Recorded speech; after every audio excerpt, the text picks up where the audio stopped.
평안하셨는지요?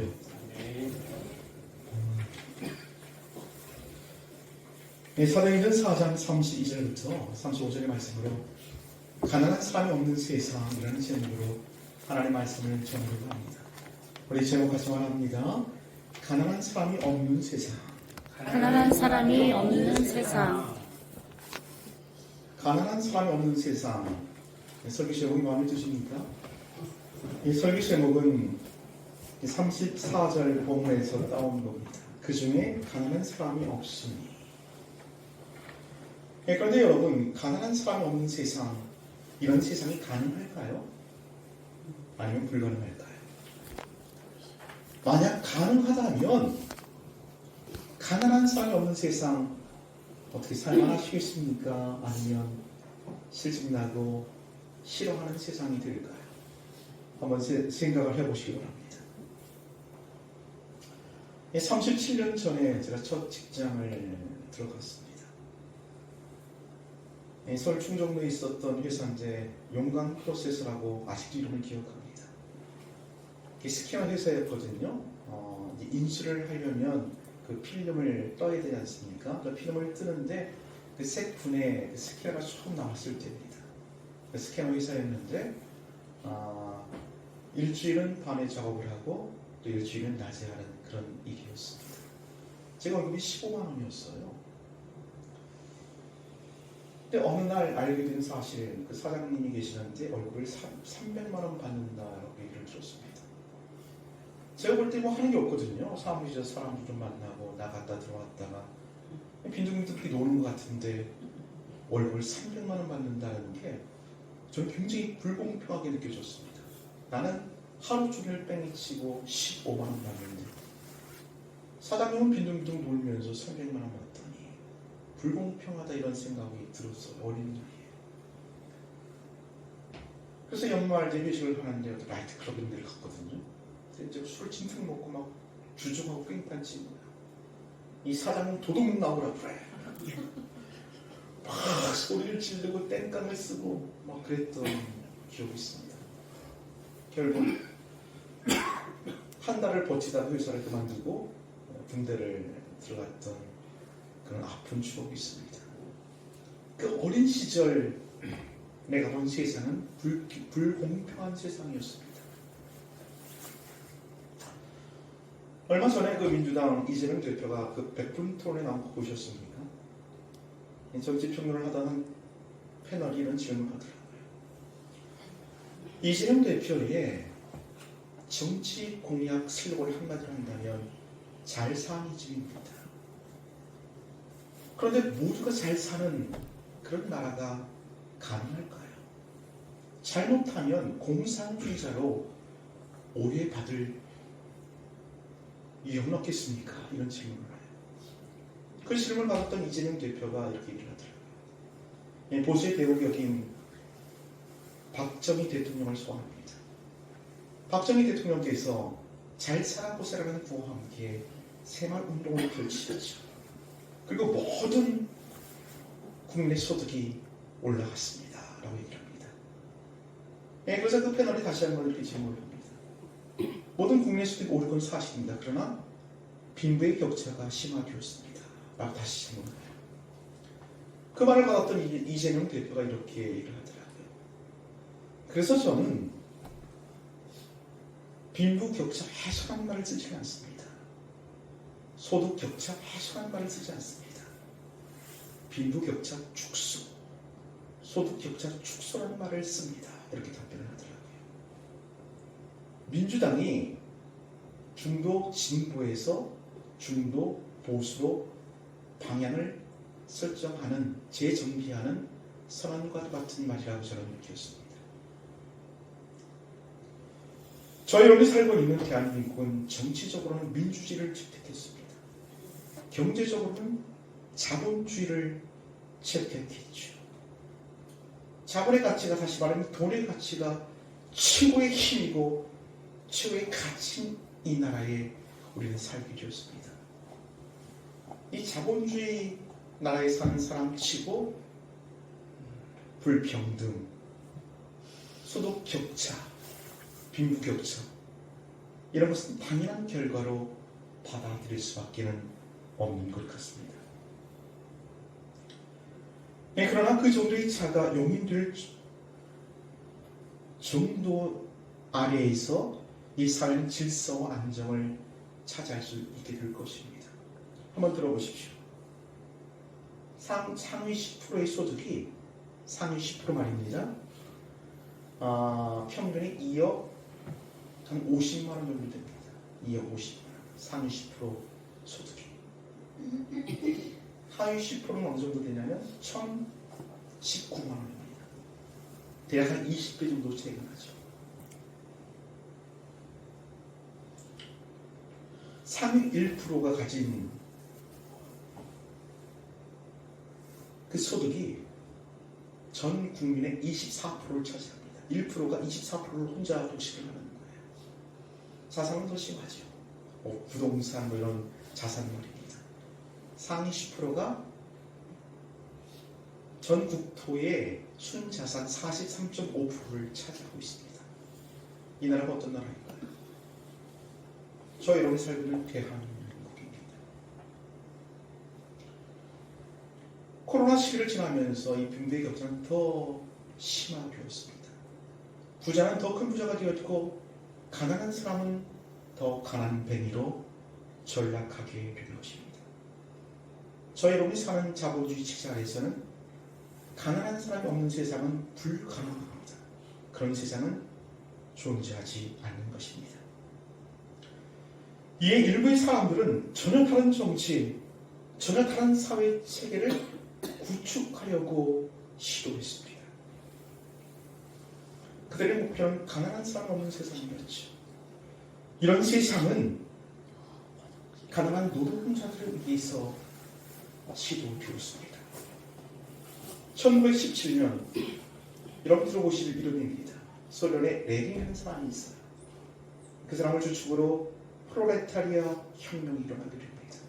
그리고 정치적으로는 사회주의, 경제적으로는 공산주의의 나라가 만들어집니다. 그게 70년이 지나죠. 1991년 소련은 완전히 붕괴해버립니다.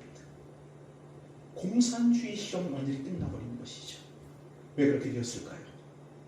다 가난한 사람들 되었기 때문에 그래요. 다 가난한 사람들. 그 대표가 북한 아닙니까? 거기는 다 가난한 사람들밖에 없어요. 50년 전만 해도 남한보다 훨씬 더 북한이 잘 살았습니다. 그러나 지금은 그것도 격차가 비교할 수가 없죠. 어쩌면 가장 불쌍한 사람들은 탈북민들이 아닌가 싶습니다. 그들은 가난을 피해서 목숨을 걸고 남한으로 도망쳐 나왔습니다. 그러나 그들이 남한에서 마주친 사회는 어떤 것이었어요? 차별과 상대적인 빈곤과 그들은 절망 속에 빠질 수밖에 없었던 것이죠. 공산주의에도 가난한 사람이 없는 세상은 없었던 것입니다.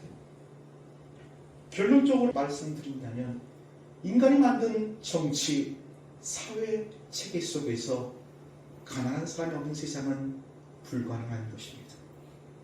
그렇다면 여러분 정말로 가난한 사람이 없는 세상은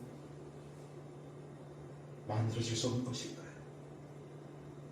근데 그런 시대가 한 민족에게 있었어요. 한 세대, 한 40년 정도 한 민족에게 가난한 사람이 없는 그런 세상이 만들어진 적이 있습니다. 그것은 출애굽한 이스라엘 백성들입니다. 애굽에서 노예 생활하던 이스라엘 백성들이 모세의 영도 아래 광야로 다 불려나왔죠.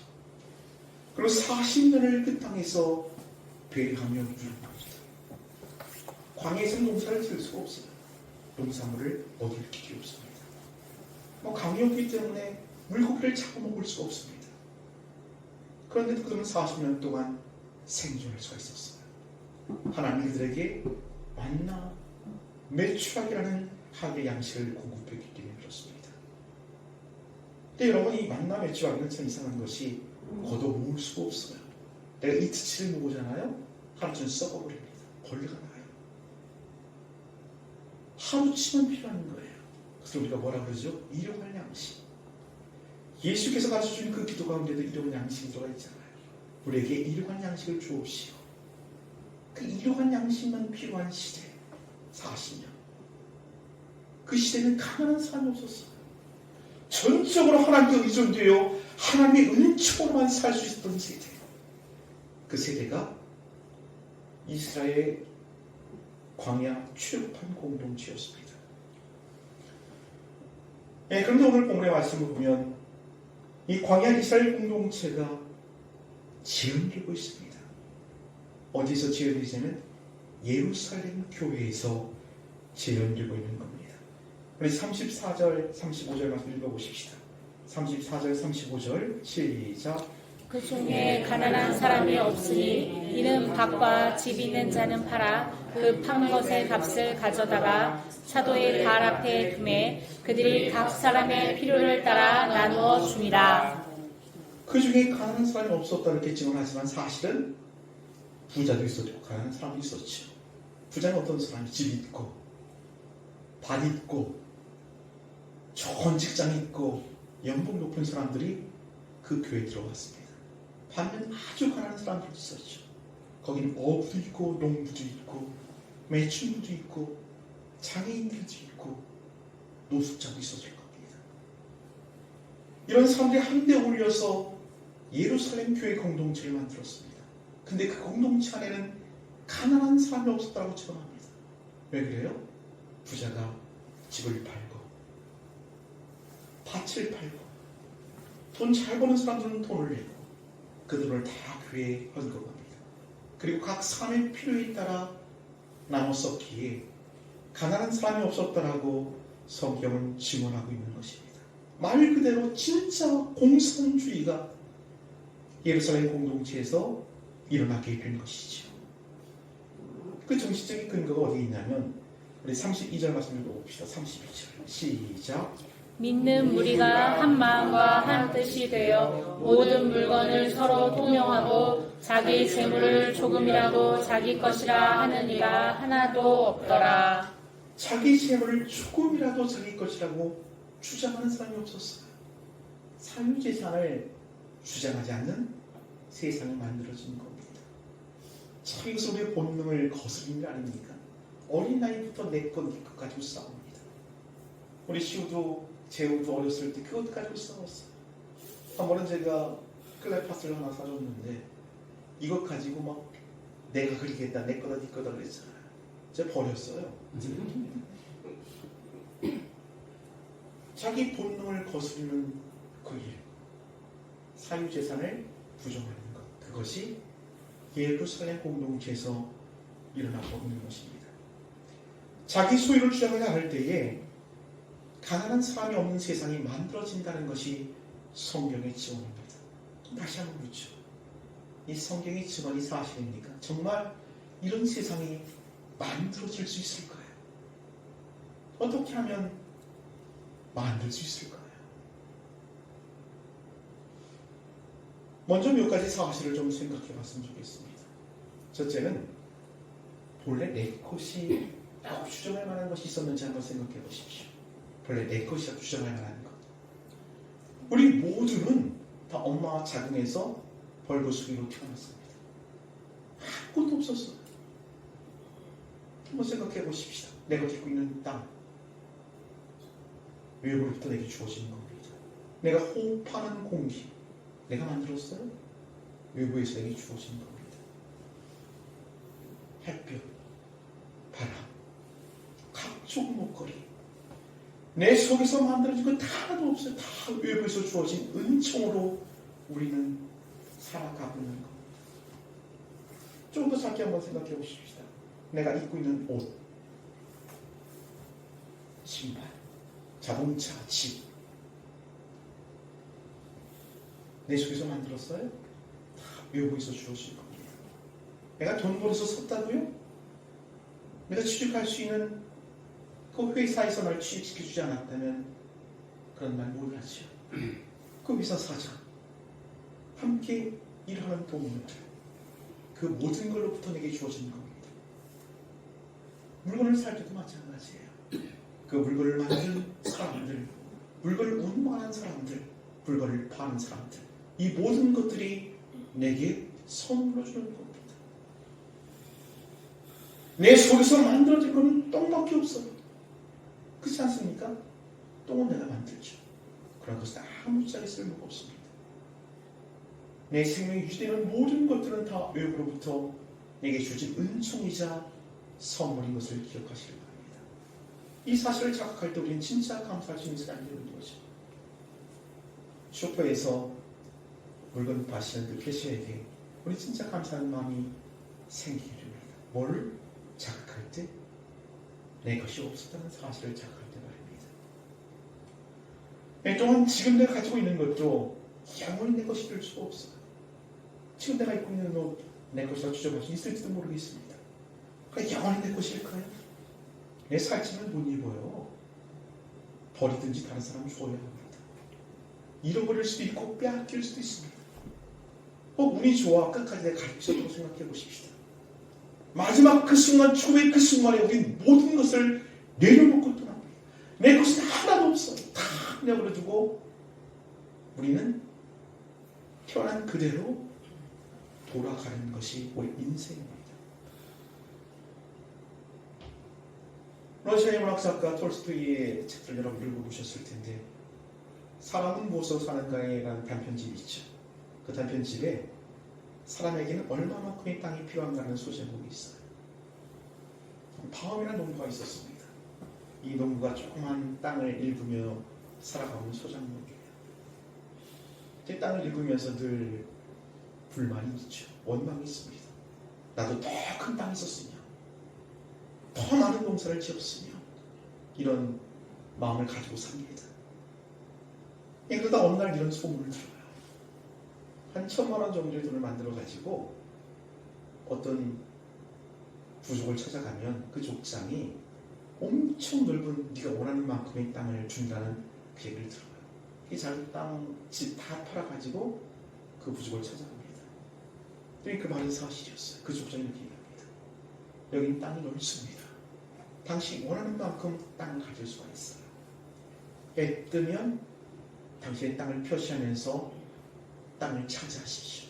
그럼 반드시 해질 때까지 돌아가야 합니다. 돌아오지 못한다면 당신의 1,000만 원도 잃게 될 거고 한 평도 갖지 못하게 될 겁니다. 이렇게 이제 계약을 하죠.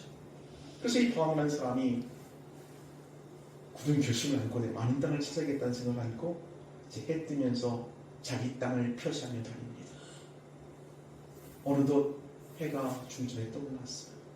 정말 많은 땅을 지금 갔지만 더 갖고 싶은 그림이 생기는 거예요. 더 멀리 원을 그리면서 자기 땅을 만들어 갑니다. 해가 막 리용리용 넘어가는 거예요. 이제 해 질 때까지 그 족장이 인도로 들어와야 되는데 너무 다급해지니까 뛰기 시작합니다. 막 절벽 질주를 하면서 결국 해 질 때 전에 그 도착지에 도착을 합니다. 그러나 그 너무 피곤해서 기진맥진에 쓰러져 죽고 맙니다. 그 사람에게는 얼마만큼의 땅이 필요했을까요?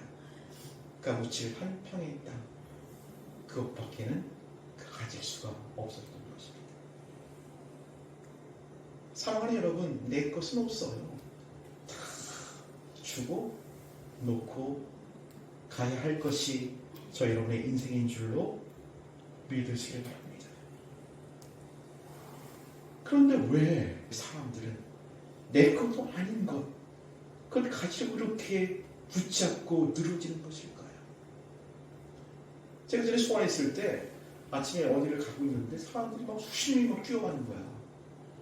막 뛰어가. 그래갖고 야 저기 뭐야? 나도 뛰어서. 뛰어서 갔더니 이미 막 줄을 서 있어. 큰 대형 슈퍼인데 거기 막 할인 행사 한다 그래갖고 막 사람이 한 100여 명 쭉 줄 서 있는 거야. 아무것도 모르지 그냥 뛰는 거죠. 세상 사랑은 저 여러분의 착각입니다. 세상 사는 모든 사람들이 모든 것을 막 철력추적 뛰어갑니다. 질세라. 내가 이로 악착같이 쫓겨갑니다. 그 앞에 뭐가 있어요? 거기 소유가 있어요. 더 많이 가지려고, 더 많이 내 것을 만들려고 뛰고 또 뛰고. 우리는 아무것도 모르는 채 그냥 같이 뛰어요. 사람들이 뛰니까.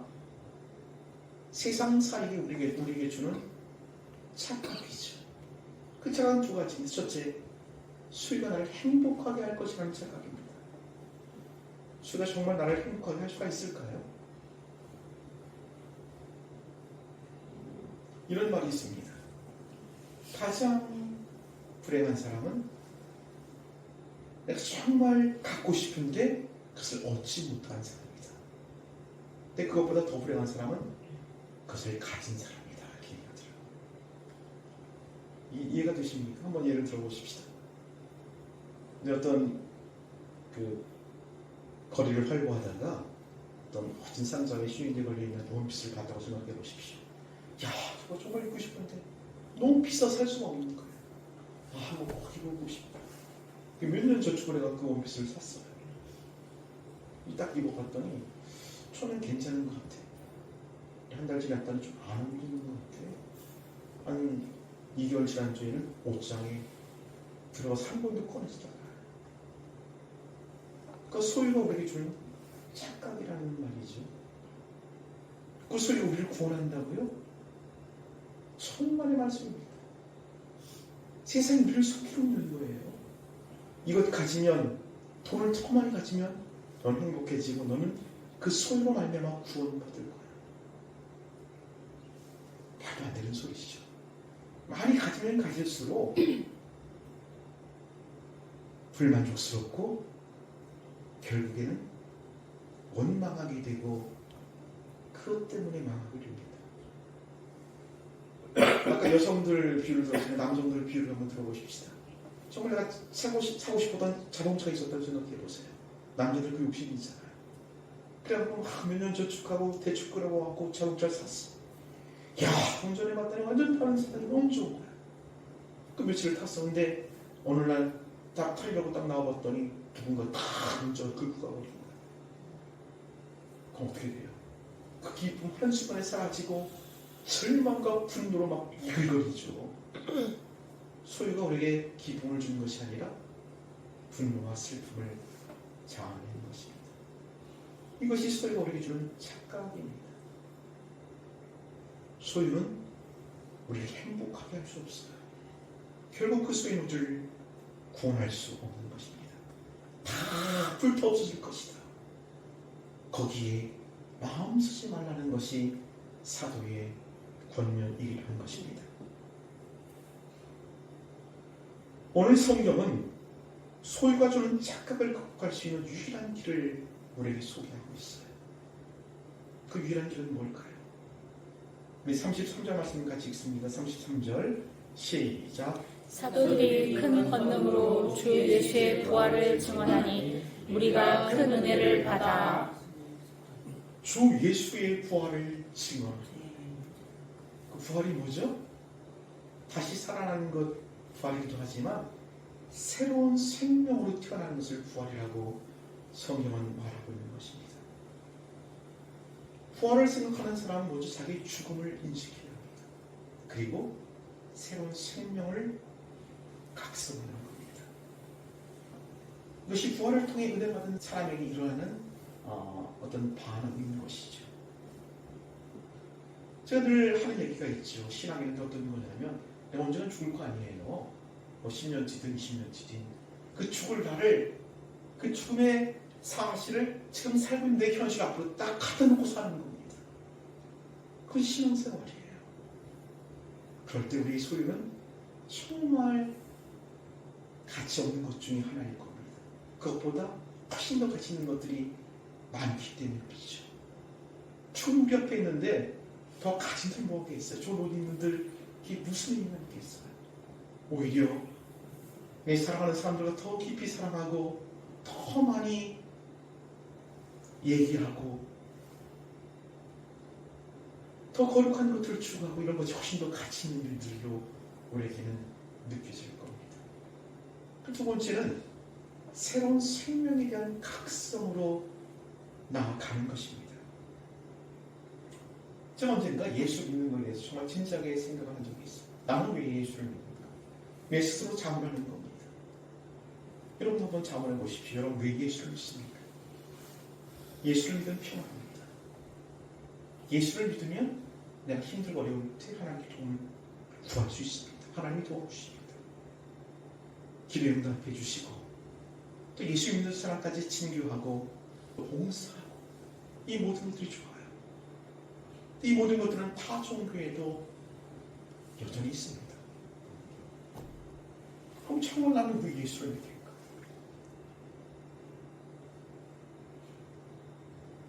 오늘 부활을 증언했더니 사도들의 사람들을 주목했습니다. 그들은 어부였고 세리였고 의사였습니다. 근데 무엇인가 그들의 삶을 완전히 바꿔놓았어요. 그 무엇인가가 그들의 재산을 포기했고 그들의 자유를 포기하게 했고 그들의 생명까지도 포기하게 만들었어요. 그 무엇인가, 그 무엇이 뭘까요? 그들이 지원하고 있는 부활의 생명, 새로운 생명을 그들은 경험하게 되었습니다. 그 앞에 아무것도 아닙니다. 그 가치를 우리 앞에 놓고 살아갈 때에 재산도 자유도 생명까지도 그들은 초계처럼 버릴 수가 있었던 것이죠. 저는 내일 아침 5시 55분에 일어납니다. 일어나면 의례적으로 하는 의식이 있어요. 침대 끝에 딱 앉아가지고 나를 만지고 코도 만지고 이렇게 만지고 가슴도 만지고 허벅다리 이렇게 만지고 내 감각을 느낍니다. 그리고 내가 살아있구나라는 사실을 인식합니다. 오늘도 생명으로 하루가 내게 허락되었구나라고 받아들입니다. 그렇지 나름의 삶의 모토가 있는데 저는 그것을 의락이라고 그렇게 제가 이름을 붙였어요. 사전에 없는 단어입니다. 내 삶에 의미를 부여하고 그 삶을 즐기고 누리자는 뜻입니다. 그래서 우리 아이들하고 이걸 공유하고 인사할 때 주먹을 맞추시면서 의라 이렇게 인사를 하죠. 내 생명이 있음을 느끼는 겁니다. 한 걸음 더 나아가십시다. 여러분 천국 간다면서요. 거기서 영생을 산다고 믿지 않습니까? 그 영생을 느끼십니까? 내가 내 육신적인 생물학적 생명을 느끼는 것처럼 영혼의 생명을 느끼는 작업이 필요하죠. 그런 의식들이 필요합니다. 그것을 기도 이렇게 얘기합니다. 이거 주세요, 저거 주세요, 이거 도와주세요라는 기도도 필요합니다. 그러나 정말 존재를 느낄 수 있는 기도, 하나님의 생명을 느낄 수 있는 그 기도로 우리는 나가야 합니다. 성경은 우리의 생명이 호흡에 있다고 얘기를 해요. 이 숨기도라는 것은 굉장히 우리 신앙생활에 유익합니다. 숨은 이 결심과 발숨이지 않습니까? 숨을 들이마시면서 나의 생명이신 예수님 받기도 합니다. 숨을 내뿜으면서 주님을 만집니다. 나의 생명이신 예수님, 주님을 느낍니다.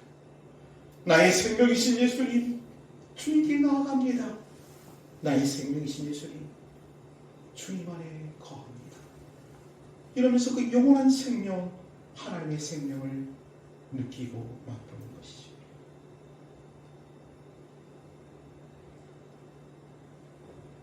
사랑하는 여러분, 영생은 팩트입니다. 진실입니다. 그것을 느낀 사람은 완전히 삶이 달라집니다. 일반적인 종교 활동 거기에 머물 수가 없습니다.